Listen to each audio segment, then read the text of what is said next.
Tapi ulo salam mulya atur bagya wis muga nusantara. Wilayah Jati nugone ajat-ajate leluhur Nusantara tapi ulo salam mulya.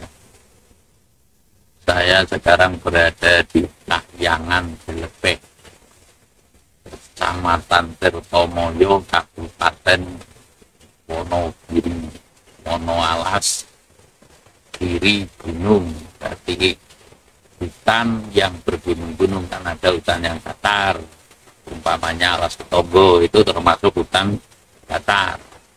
Nah, di sini Kahyangan Jelepeh, nilai-nilai mistis tentunya ada terkait dengan hal-hal yang berkaitan dengan berdirinya sebuah dinasti ya.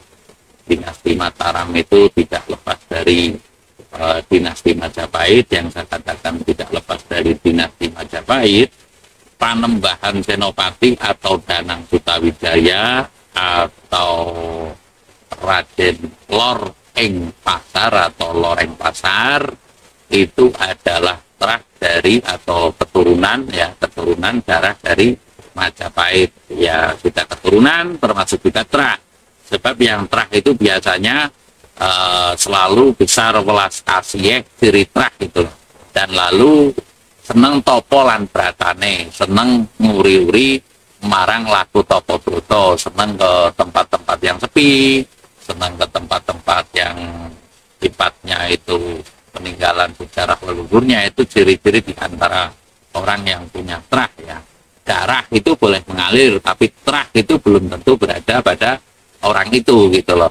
Umpamanya turunan lurah kok jadi gentong bahatnya gitu loh, atau jadi apa, itu berarti trahnya sedang mengalir darahnya. Namun kalau ada trahnya itu satu saat dia akan bangkit. Trah ini yang mungkin kaitannya dengan orang yang dicintai oleh leluhur yang masa lampau yang menurunkan dia begitu. Jadi darah belum tentu trah, namun kalau trah tentu biasanya adalah darah. Namun ada juga yang trah belum tentu darah. Lah ini sebuah hal yang patut kita oceti ya, atau kita uraikan nanti dalam hal-hal kesempatan tertentu. Saya akan menceritakan kaitan Kahyangan Jelepeh, tapi salam mulia kepada beliaunya Raden Danang Sutawijaya atau Lor Eng Pasar atau Loreng Pasar atau Panembahan Senopati, Ingalobo, Panetep, Panotobomo, Kalifatullah dan sebagainya. Itu kan sebutan masa kesini ya. Namun yang jelas Panembahan Senopati atau Danang Sutawijaya masa kecilnya, atau Raden Lor Eng Pasar.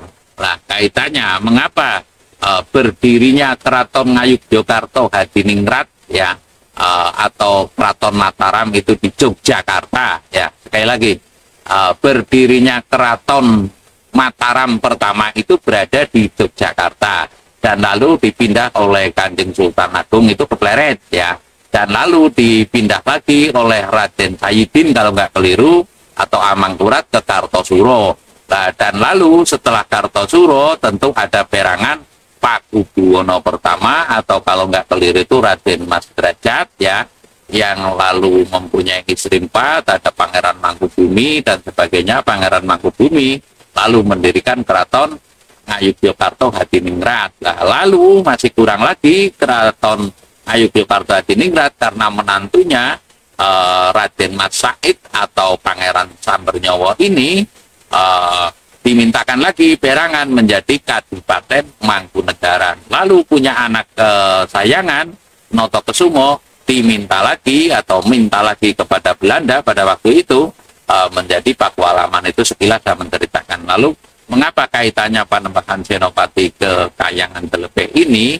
Nah, kalau menurut saya terkait dengan adanya kisah hutan Donoloyo ya, hutan Donoloyo. Terkait dengan hutan Donoloyo, kisahnya sebelum Panembahan Senopati menjadi raja ini tentu membaca situasi dong, kemana saja keluhuran daripada Majapahit berlari ya. Kemarin saya telah kedua Putri Kentono Nah, di situ adalah ditemukan baru-baru saja tahun 90-an, namun yang jelas di situ diyakini sesuai oleh yang menemukan itu adalah tempat pelariannya atau bersembunyinya Prabu Brawijaya yang kelima dan putrinya Kencana Wungu atau Gusti Kencana Wungu.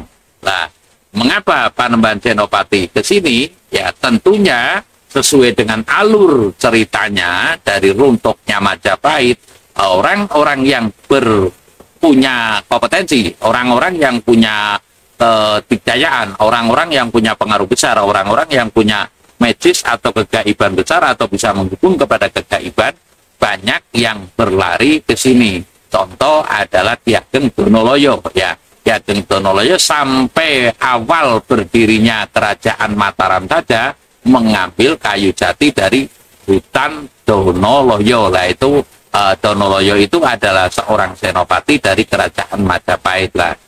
Pada prinsipnya saya menguraikan bahwasanya Panembahan Senopati mengapa sampai ke Wonogiri, sampai ke Tirtomoyo, ya, di desa Delepeh ini, cara lelakunya, cara tirakatnya, yang disebabkan karena para pembesar Majapahit banyak yang berlari ke sini dan lalu menyelehkan baju di wilayah sini lah.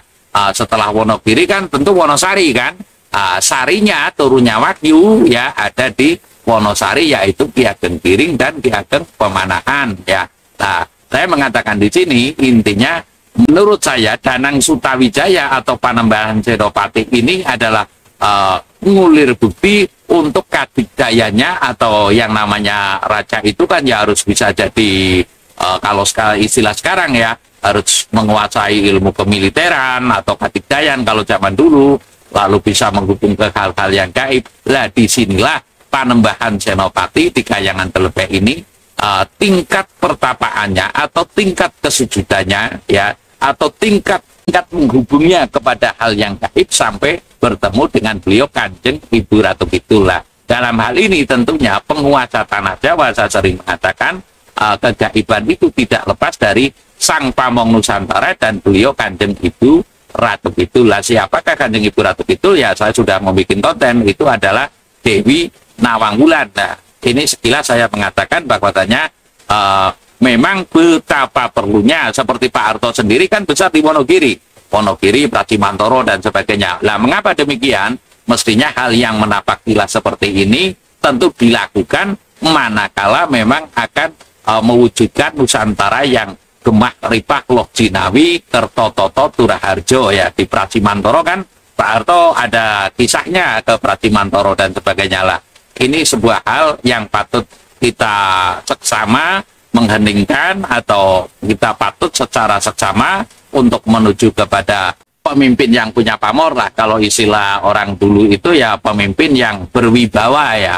Pemimpin yang berwibawa, yang bisa hangayomi, yang bisa hangayemi, tidak bisa hanya sekarang hanya lipstick saja ya kan, banyak sekarang lipstick ya, lip service lah, lip service itu hanya kata-katanya saja, namun sampainya praktek itu tidak ada sama sekali lah. Ini namanya pemimpin bawang kontong. Kalau menurut saya itu pemimpin bawang kontong ya pemimpin hanya untuk sementara saja. Tidak bisa laksana Pak Harto kan sampai 32 tahun, laksana Pak Karno 24 tahun lah. Bagaimana manakala pemimpin sudah dibatasi hanya 5 tahun, lah 5 tahun memimpin itu nanti ganti pemimpin lagi, otomatis ganti kebijakan lagi dan sebagainya. Namun ketika Pak Harto 32 tahun tidak ada yang bergeming. Ketika Pak Karno 24 tahun juga tidak ada yang bergeming ya. Nah ini suatu hal yang patut kita renungkan manakala Indonesia memang republik. Namun apapun alasannya kewahyuan Nusantara itu tetap ada. Yang saya maksud kewahyuan Nusantara ini tetap ada itu terbukti ketika Bung Karno dan Pak Harto ini memimpin Indonesia. Secara teori itu 5 tahun, namun prakteknya sampai 24 tahun dan sampai 32 tahun. Nah, artinya bentuk republik ini tetap pola kepemimpinannya adalah pola kerajaan begitu kan, laksana dinasti sampai 32 tahun lah. Walaupun secara teoritis ya presiden dipilih 5 tahun sekali ya, namun prakteknya setiap dipilih lagi menang, setiap dipilih lagi menang lah. Ini karena pembatasan dari para putra-putri raja yang merasa bisa tapi tidak bisa merasakan kepentingan spiritual ini, sehingga ada amandemen yang taruhlah tidak boleh lebih dari 2 kali dan sebagainya lah.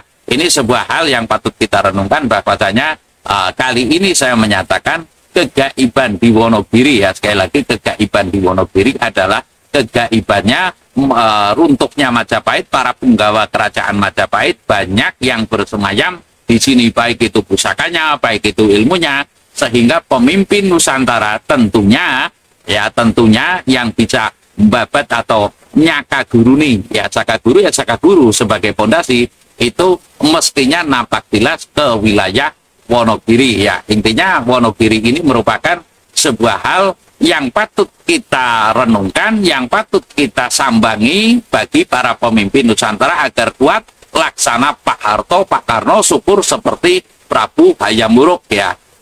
Sekali lagi saya mengatakan bahwasanya Wonogiri ini di antara kota inti kegaiban berdirinya dinasti atau kerajaan di tanah Jawa, ya khususnya Mataram, ya, karena Wonogiri ini merupakan bersemayamnya para punggawa keraton Majapahit ketika runtuhnya Majapahit. Saya rasa demikian. Terima kasih.